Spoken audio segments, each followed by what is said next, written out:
Okay, here we go. Honored Rabbi, I'm just going to read it because I'm having a nervous breakdown. Sorry. I'm just going to put it out there. Okay.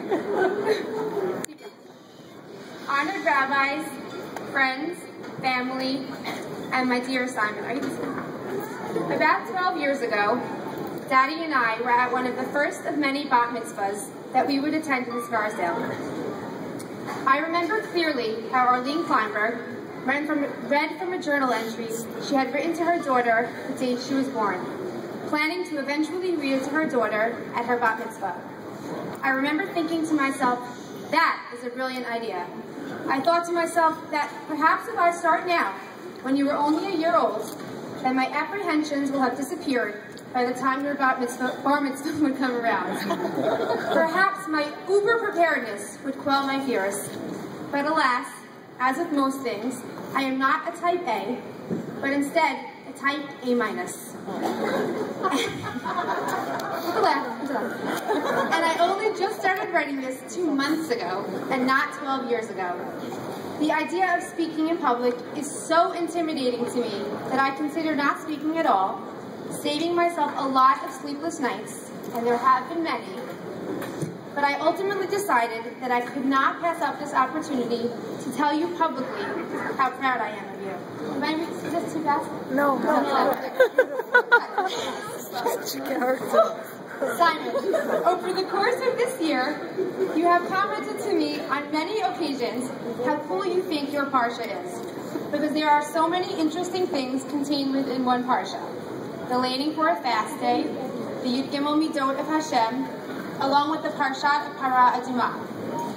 Your parsha is also especially meaningful to me because it contains the source of my favorite drasha that Daddy gave one Yom Kippur. And yes, even I have a favorite drasha that Jonathan gave. In the parsha that you read so beautifully this morning, the Torah recounts the story of the golden calf and how Moshe smashed the luchot in response. As you know, Moshe went back up on Har Sinai to plead for forgiveness on behalf of Bnei Israel's behalf. Eventually, he came down with the second set of luchot on Yom Kippur. On the second set of luchot on Yom Kippur. The Gemara has a very interesting discussion as to what was done with the shattered pieces of luchot. This question is brought up in Baba Batra in discussing.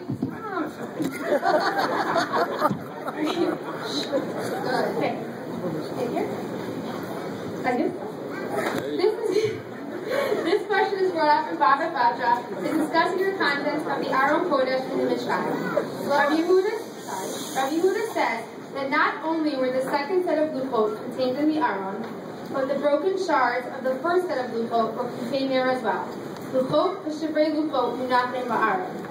The Tiferes Shlomo, which Daddy quoted from today, explains this concept, saying that the image of the two sets of luchot, the broken and the whole, residing together in the Aron, the heart of the Mishkan, is meant to teach us of the nature of our own hearts. There are two elements contained within our hearts. The first relates to the present, to our accomplishments, and to the goals we set for ourselves on a daily basis.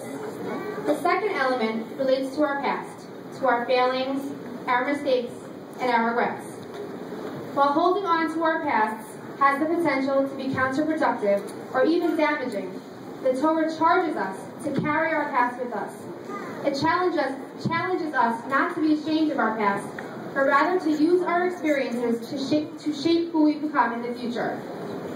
Building on this idea, we know that Teshuvah has 3 stages to it: vidui, acknowledging your sin; harata, regret; and Kabbalah al-Ha'atid, resolving not to repeat it. I'd like to suggest that the Shivrei Luchot compel us to focus on the vidui step of the Teshuvah process, of accepting responsibilities for our actions. Yes, our past make us who we are, but we must learn from our experiences by really owning up to and acknowledging them. By doing this, we can change our future behavior for the positive and avoid these pitfalls. It is very easy to blame life's challenges on others or on our circumstances, but this type of thinking leads us to rationalize our actions and perhaps repeat our mistakes. Instead, we need to look inward and learn something from every situation. Simon, Daddy and I spend a lot of time in our house espousing this value, the importance of introspection and accountability. In fact, I'm sure we sound like a broken record at times, but it is clear to us that you already take this lesson very seriously. We know how hard you try to do the right thing, and how hard you are on yourself when you fall short of your expectations. I can't imagine who you take after. Over the years, we have realized that punishing you is unnecessary, since you set such high standards for yourself already. When you make a mistake, you take it so seriously that your own disappointment is punishment enough. Simon, my brother to you is that you always remember the lesson of the Shibrei Lufot, and instead of letting your mistakes bring you down, take a lesson from them and let them serve as a springboard towards success in life going forward. And speaking of success in life, when you were born, Daddy and I were only babies ourselves. You were a bit of a science experiment. I was 21. That wasn't the funny part. No one laughed at my joke so far. Okay, anyway. I was 21 and Daddy only a few months past his 22nd birthday. But thank God you have been one of our biggest successes. From a very young age, you possess an unusual maturity.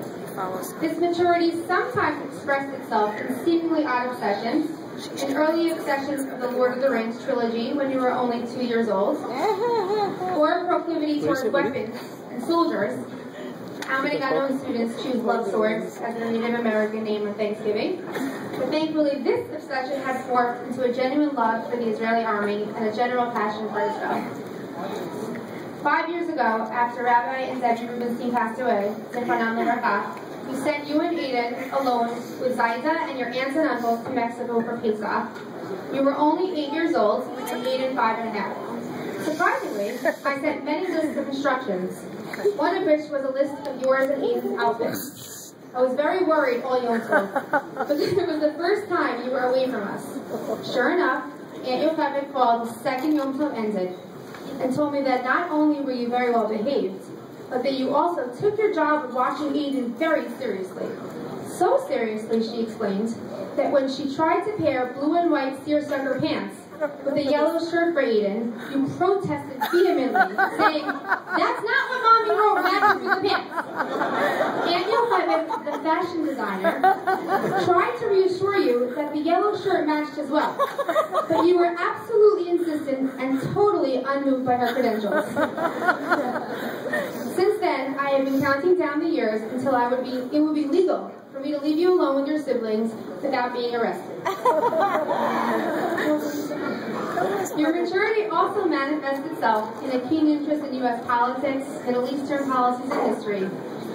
Your teachers often tell us how impressed they are by your interest in these adult topics. We also frequently get unsolicited comments about how impressed people are with your maturity and friendly nature. You have always exuded a sense of confidence and dared to be different when you felt it was the right thing to do. For instance, over the years, we have asked you to include or befriend someone who is having difficulty making friends, and you have always agreed with a smile. I am especially proud, though, that your teachers often extol your wonderful midot, in addition to your studious and inquisitive mind. Every parent-teacher conference we have for you leaves me fighting back tears. Simon, it has been my biggest joy and honor not only watching you grow up, but also growing up with you, learning from you and with you, and watching you blossom into the amazing person you are today. I would like to thank your home away from home, Westchester Day School, for not only nurturing your mind with excellent secular and Judaic studies, but also nurturing your midot as well. It is comforting to know that the values and midot that are important to our family are equally as important to our school as well. I would like to thank my committee, as you have come to be known in my house. Jonathan and I feel so blessed to be surrounded with some amazing friends in the community. Be it friends from high school, who we have known since we were 14, who are like family to us. Or the many new friends we have made over the years in Scarsdale, we love you all. Thank you for listening to me talk about the bar mitzvah constantly and never appearing to lose interest.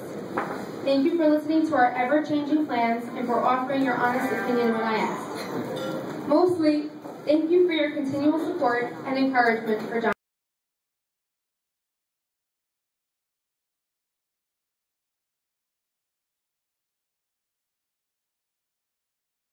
The community is very unique in its warm and welcoming nature. Thank you for so lovingly embracing our family. You are all part of Simon's childhood, and I couldn't be more honored to celebrate this special occasion with you, our extended family. Of course, I would like to thank our families who came from near and far to celebrate with us. I'd like to give a special shout out to Danny Gotel, Jonathan's oldest and dearest friend who came all the way from Israel. Simon, you are fortunate to have 3 of your 4 great-grandparents celebrating here with you tonight. Unfortunately, my Bubby cannot make it, but it is truly a special zechut to be blessed with great-grandparents the way you are.